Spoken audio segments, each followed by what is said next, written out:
ओम सहना भवतु सहनो भुनक्तु सह वीर्यं करवावहै तेजस्विनावधीतमस्तु मा विद्विषावहै। ओम शांति शांति शांति। हरि ओम तत्सत। सर्वप्रथमे आमी आमार गुरु इंटरन्याशनल वेदांत सोसाइटीर प्रतिष्ठाता प्राणपुरुष ও উপাস্য ভগবানের চরণে জানাই শতকোটি প্রণাম। আজকে আমরা যে সংস্থার ডাকে এখানে উপস্থিত হয়েছি, স্বামী বিবেকানন্দ স্কলার একাডেমি, তাদেরকেও অনেক শুভেচ্ছা, তারা আরও এগিয়ে চলুক। আজকে আমরা যেই উদ্দেশ্যে এখানে সবাই উপস্থিত হয়েছি সেটি লক্ষ্য হচ্ছে আমাদের স্বামী বিবেকানন্দের 163তম আবির্ভাব দিবস উপলক্ষে সবাই আমরা যে কজন একত্রিত হয়েছি, এই একত্রতা হওয়া কিন্তু একজন উদ্দেশ্য, যিনি শুধু ভারতবর্ষ নয়, ভারতবর্ষ তথা সারা বিশ্বের একজন আদর্শ বীর সন্ন্যাসী ছিলেন, যিনি শুধু শিখিয়ে যাননি যে সন্ন্যাস জীবন কিভাবে যাপন করতে হবে, যিনি শিখিয়ে গেছিলেন যে জীবনের প্রত্যেকটা মুহূর্তে প্রত্যেকটা পদে প্রত্যেককে কিভাবে চলতে হবে। এখানে অনেক বাচ্চারাও আছে, আবার অনেক টিচাররাও আছেন। তিনি শিখিয়েছেন বাচ্চাদেরকেও কিভাবে আমাদেরকে এগিয়ে আসতে হবে, তাদেরকে সাহায্য করতে হবে পড়াশোনার ব্যাপারে। স্বামীজি আমাদের জন্য প্রত্যেকের আদর্শ ছিলেন। তিনি যখন আমেরিকাতে গেছিলেন এই আধ্যাত্মিক তত্ত্ব নিয়ে, স্বামী রামকৃষ্ণদেবের কথা নিয়ে, তখন কিন্তু ঠাকুর রামকৃষ্ণদেবকেও কেউ চিনতেন না, স্বামীজিকেও কেউ চিনতেন না, কিন্তু তার এই বিশ্বাস নিয়ে গেছিলেন যে তিনি কিছু করবেন। যেই সময় তার কাছে অর্থনৈতিক দিক থেকেও কোনো বল ছিল না, সেই সময় একমাত্র শুধু একটাই তার সম্পদ ছিল, সেটা হচ্ছে তার আধ্যাত্মিকতা। সে আধ্যাত্মিকতার বলেই কিন্তু সে সেখানে পৌঁছেছিল, এবং আমরা জানি সেটা পরবর্তীকালে ইতিহাস, যে আজকে সেই বলে আধ্যাত্মিকতার জোরে আজকে শুধু স্বামীজি আমেরিকায় নয়, নানা জায়গায় বিশ্বের, ভারতবর্ষের নানা ছড়িয়ে দিয়েছেন তার আধ্যাত্মিকতার সেই তত্ত্ব, ছড়িয়ে দিয়েছেন ভারতবর্ষের সেই গূঢ় তত্ত্ব যেটা, সেটাকে তিনি ছড়িয়ে দিয়েছেন। যেখানে এখন সবাই এক ডাকে স্বামীজির নাম বললে সবাই চেনেন। আমরা দেখেছি অনেক বিপ্লবীদের আদর্শ কিন্তু স্বামী বিবেকানন্দ ছিল। আজকে আমরা যদি একজন বিপ্লবীর নাম যদি ধরেই নিই, নেতাজি সুভাষচন্দ্র বসু, নেতাজি সুভাষচন্দ্র বসুরও কিন্তু রক্ত গরম হয়েছিল স্বামী বিবেকানন্দর বাণীতে। এই যে দেশের জন্য, দেশকে ভালোবাসা, মাটিকে ভালোবাসা, এটাও কিন্তু স্বামীজি শিখিয়েছেন। আজকে যে আমরা এখানে একত্রিত হয়েছি, এখানে আমি যেটা লক্ষ্য করছি, অনেক বেশিরভাগই মহিলা মায়েরা রয়েছে, এবং আপনারা দেখতেও পাচ্ছেন যে মঞ্চে যারা রয়েছেন তারাও দুইজনই মাতাজি।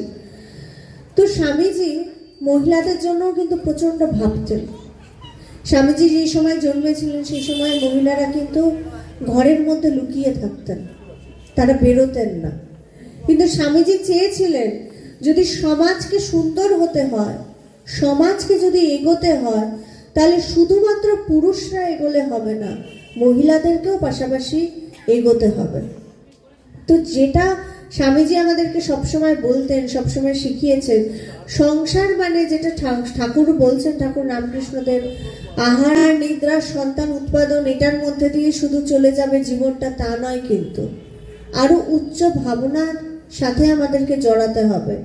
এবং উচ্চ ভাবনা তখনই ভাবতে পারবো যখন আমি সৎসঙ্গে আসবো।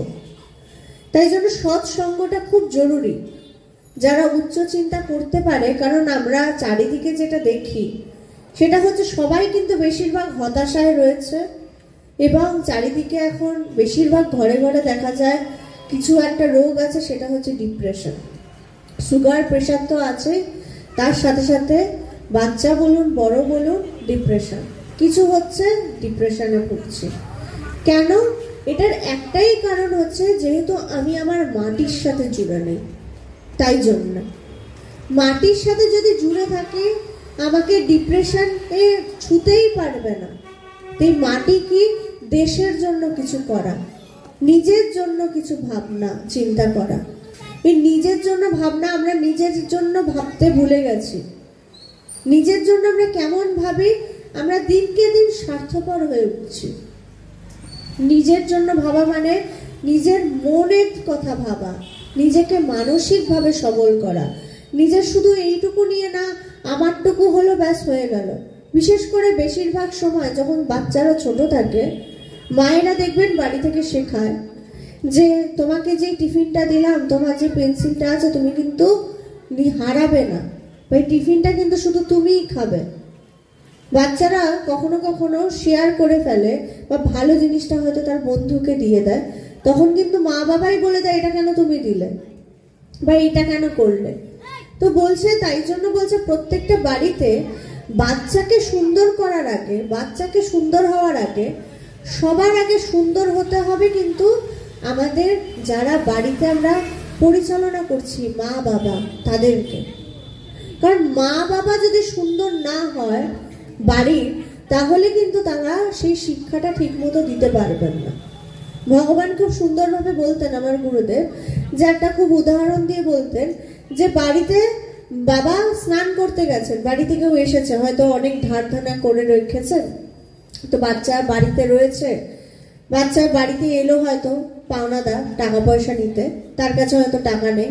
তো তখন আমরা কি করি, যে বাড়িতে যখন আসে তখন বাচ্চাটাকে বলি কে এসেছে, না অমুক এসেছে, সাথে সাথে তাকে দিয়ে আমরা বলি না বাড়িতে তুই বলে দে বাড়িতে মা নেই বা বাবা নেই, বলি কিন্তু অনেক সময় মিথ্যা কথা বলি। বা ফোন এলো, ফোন ধরে বলে দিলে আমার হয়তো ওর সাথে কথা বলতে ইচ্ছা করছে না, তো বাচ্চাটাকে দিয়েই আমরা এইসব কাজকর্ম করাই কিন্তু। বা বাচ্চাদের সামনেই আমি আমার নিজের মা বাবার খেয়াল রাখি না। তো এগুলো কিন্তু বাচ্চারা দেখে বড় হচ্ছে। এই যে চারিদিকে এত অনাথ আশ্রম হচ্ছে, বৃদ্ধাশ্রম হচ্ছে, এটা স্বামীজির আদর্শ ছিল না। স্বামীজি বলেছেন না যে তোদের দেশে কি মানুষ আছে? যদি মানুষ থাকে, যদি সবাই সুন্দর হয়, তাহলে তো আমি তোদেরকে এখনই স্বাধীনতা দিয়ে দিতে পারি।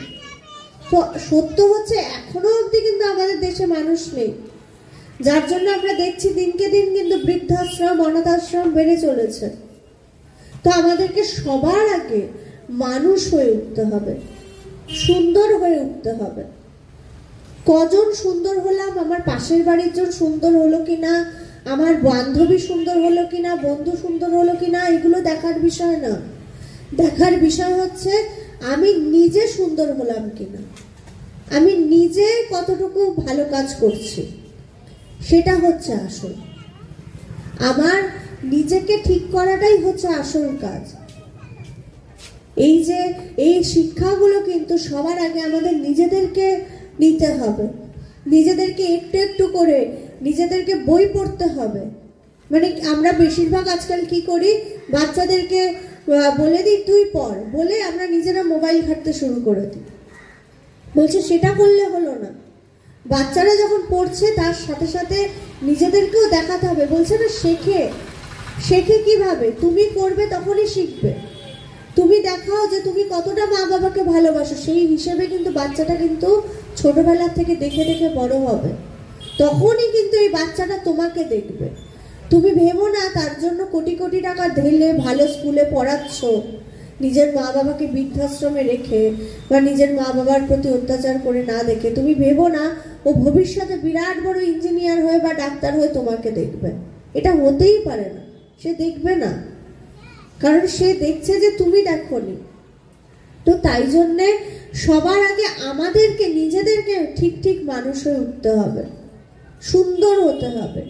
এই সৌন্দর্য কি রকম, সেটা বাইরের সৌন্দর্য না, কে কালো কে ফর্সা, কার নাক বাঁকা কার নাক ছোট, এটা না।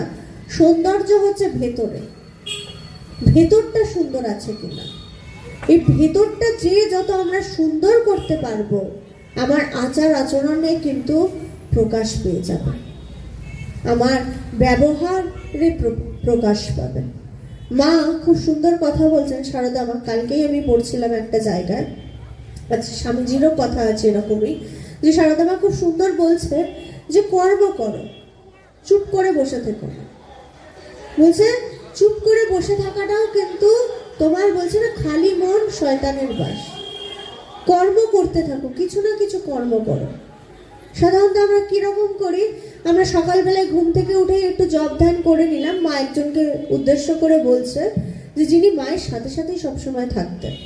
তো মা একজনকে উদ্দেশ্য করে বলছেন যে ও কি করে না, ঘুম থেকে উঠে নিল, একটু 10-15 মিনিট একটু ধ্যান জপ করে নিল, তারপরে তার আধ্যাত্মিকতার অহংকার শুরু হয়ে গেল। আমি সকালবেলা এই করেছি, ব্যাস। তারপরে গ্রামে গ্রামে গিয়ে, বাড়ি বাড়ি গিয়ে সূচিবাইগিরি করা বা পরনিন্দা পরচর্চা করা, এই যে করে সে পুরো তার শক্তির অপচয় করছে, চৈতন্য তার হচ্ছে না। বলছে ধ্যান জপ শুধু 5-10 মিনিটের জন্য করলে হবে না, সব সময় মনন করতে হবে, সব সময় সেটা নিয়ে ভাবতে হবে।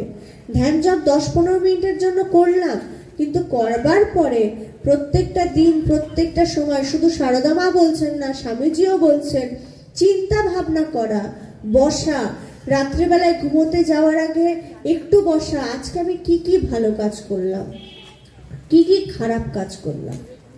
পরের দিন ঘুম থেকে উঠে আবার এই চিন্তা ভাবনা করা যে আজকে আমি যতটা পারবো ভালো কাজ করব, খারাপ করব না। এই করে করে রোজ অভ্যাস করা।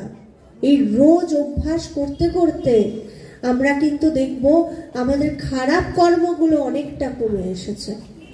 অনেক সময় হয়ে যায় ভুলবশত কাউকে কিছু বলে দিলাম, তারপরে কিন্তু অনেক সময় বিচার হয়, অনেক সময় বিচার হয় না যে ও খারাপ পেল।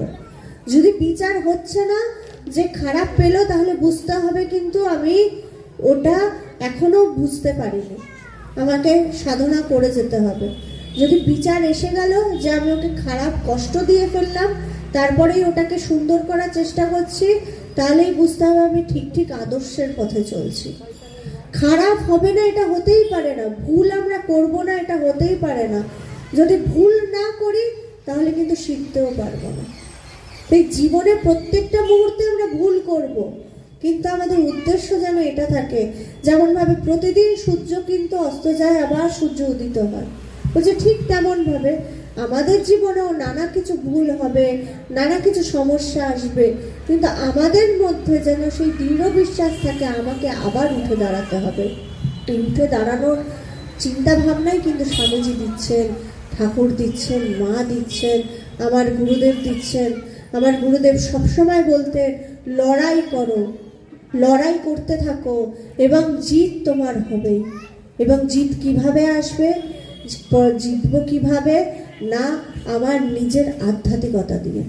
আমি যতটা নিজেকে সুন্দর করতে পারবো তেমন ভাবে, ভগবানের খুব সুন্দর একটি কথা আছে, বলছে যেমন যেমন ভাবে তুমি নিজেকে পরিবর্তন করবে, ঠিক তেমন তেমন ভাবে তোমার আশেপাশের পরিবেশও আপনা আপনিই পাল্টে যাবে। তাই পরিবেশকে পাল্টাতে হবে না, কাউকে পাল্টাতে হবে না। আমাদের জীবনের একমাত্র উদ্দেশ্য যেন হয় নিজেকে পাল্টানো, নিজেকে সুন্দর করা। যে স্বামীজি যে বলছে যে জেগে ওঠো, ঘুমিয়ে যে আছো, প্রত্যেকে ঘুমিয়ে আছো মানে এখন তোমরা চোখ খুলে আছি, কিন্তু স্বামীজি তাও বলছেন যে তোমরা ঘুমিয়ে আছো।